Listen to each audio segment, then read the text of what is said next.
semua, salam sejahtera bagi kita semua. Perkenalkan, kami Jana Rizkiana SPD, Ahmad Baihaqi SPD, Sevanya Galuh Eka Santi SPD. Pada kesempatan kali ini akan mempresentasikan mind mapping implementasi WOG di era transformasi digital. WOG atau Wall of Government pada dasarnya adalah sebuah pendekatan fungsi dalam ruang lingkup koordinasi yang lebih luas guna mencapai tujuan bersama dalam membangun kebijakan, manajemen program, dan pelayanan publik. E-government sebagai pintu masuk WOG. E-government dapat mendukung penerapan WOG dengan cara 1. Ketersediaan CIO atau Chief Information Officer. 2. Interoperabilitas sektor publik, yaitu kapasitas pertukaran informasi antar sektor. Dan yang ketiga adalah integrasi pelayanan online dengan cara persentase portal nasional yang terhubung website. Salah satu bentuk penerapan WOG pada pelayanan publik adalah e-government. E-government adalah penggunaan teknologi seperti wide area network, internet, dan komputer oleh badan-badan atau instansi pemerintah untuk membangun fasilitas akses dengan rakyat, dunia usaha, dan pemerintah lain di dunia. Dengan kata lain, e-government yaitu tata kelola pemerintahan yang diselenggarakan secara terintegrasi dan interaktif dengan berbasis IT. Manfaat yang diperoleh melalui e-government antara lain: pertama, terselenggaranya tata kelola pemerintahan yang efektif dan efisien. Yang kedua, hemat anggaran dan hemat waktu.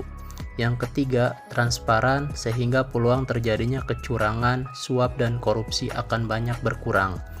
Yang keempat, tingkat akurasi dan kualitas pelayanan meningkat dan tingkat kesalahan berkurang.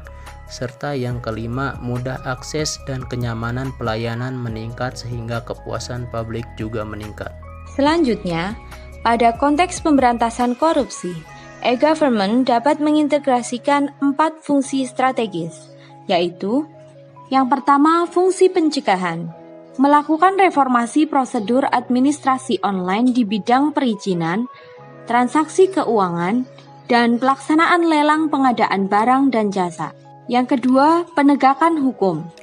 Setiap instansi membuat sistem pencatatan dan pelaporan online, sehingga dapat dilakukan prosedur pengawasan dan penegakan hukum terhadap urusan pelayanan publik. Penerapan e-government akan meningkatkan transparansi dan akuntabilitas pemerintah terhadap publik, karena kemudahan dalam mengakses informasi dapat menjadi alat kontrol sosial masyarakat terhadap kinerja pemerintah. Yang ketiga, pemberdayaan akses informasi. Setiap instansi pemerintah membuat sistem informasi terpadu, satu pintu, sehingga semua instansi pemerintah yang ada di Indonesia dapat diakses publik dengan hanya memasukkan satu nomor identifikasi tertentu. Yang terakhir, peningkatan kapasitas. Meningkatkan kapasitas pemerintah dan sumber daya manusia untuk menyelenggarakan good and clean governance berdasarkan asas-asas umum pemerintahan yang baik. Hambatan atau tantangan yang dihadapi. Yang pertama, kapasitas sumber daya manusia dan institusi. Kapasitas SDM dan institusi-institusi yang terlibat dalam world of government tidaklah sama. Perbedaan kapasitas ini bisa menjadi kendala serius ketika pendekatan world of government.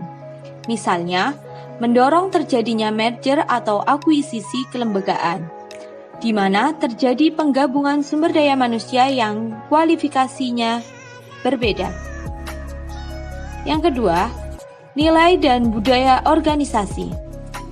Seperti halnya kapasitas SDM dan institusi, nilai dan budaya organisasi pun menjadi kendala manakala terjadi upaya kolaborasi sampai dengan penyatuan kelembagaan.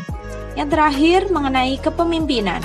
Kepemimpinan menjadi salah satu kunci penting dalam pelaksanaan world of government. Kepemimpinan yang dibutuhkan adalah kepemimpinan yang mampu mengakomodasi perubahan nilai dan budaya organisasi serta meramu sumber daya manusia yang tersedia guna mencapai tujuan yang diharapkan.